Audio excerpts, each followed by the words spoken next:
কিছুতেই থামানো যাচ্ছে না অসাধু সার ব্যবসায়ী ও ডিলারদের। তারা নানা উপায়ে সারের কৃত্রিম সংকট সৃষ্টি করছে। সম্প্রতি দিনাজপুরে অবৈধভাবে পরিবহনের সময় ১৭৫ বস্তা সরকারি সার আটক করা হয়েছে। এ ঘটনায় দিনাজপুর কোতোয়ালি থানায় মামলা করা হয়েছে।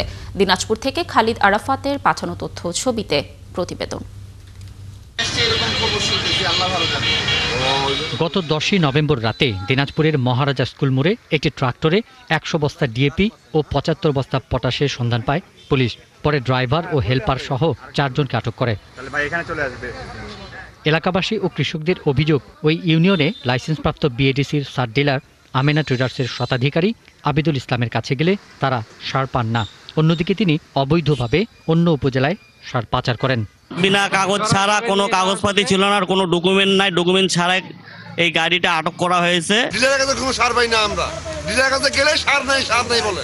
সময় কোনো সার কৃষকরা মানে একেবারে কম পাইছে, সামান্য ট্রাক্টর চালক স্বীকার করেন তিনি 4 নম্বর শেখপুরার মস্তার বাজারে ডিলারের গোডাউন থেকে সার নিয়ে বীরগঞ্জ উপজেলায় যাচ্ছিলেন। মাস্তান বাজারের গোডাউন থেকে সার লোড হয়েছে। ড্যাপ হচ্ছে 100, পটাশ হচ্ছে 75টা। এই সার মাগরিবের পর আমি লোড দিছি। এই সারের সময় মহারাজার মোড়ে স্থানীয় লোকজন আটক করছে। এই সার আটকের বিষয়ে বিএডিসির ডিলার আবিদুল ইসলাম মুঠোফোনে এসব সার তার নয় বলে দাবি করেন। এগুলো ব্যাপারে আমি কি বলবো, আপনার একটু ভালো মতো খোঁজ খবর নিয়ে দেখেন। কেউ কারোর কথা বললো আপনার দেখবেন না, কেউ কারোর কথা বললো আর হুট করে আমি তো আপনার কথা বলতে পারি, এটা কথা হইলো ঠিক আছে। কিন্তু ঘটনা এই ব্যাপারে আমি আনলাম না, ক্যামেরার সামনে আমার বলে তো কি হবে বলেন, আমার নলেজে নেই।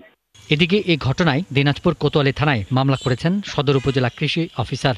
তিনি বলেন, তদন্তের মাধ্যমে এই ঘটনায় দায়ীদের বিরুদ্ধে ব্যবস্থা নেওয়া হবে।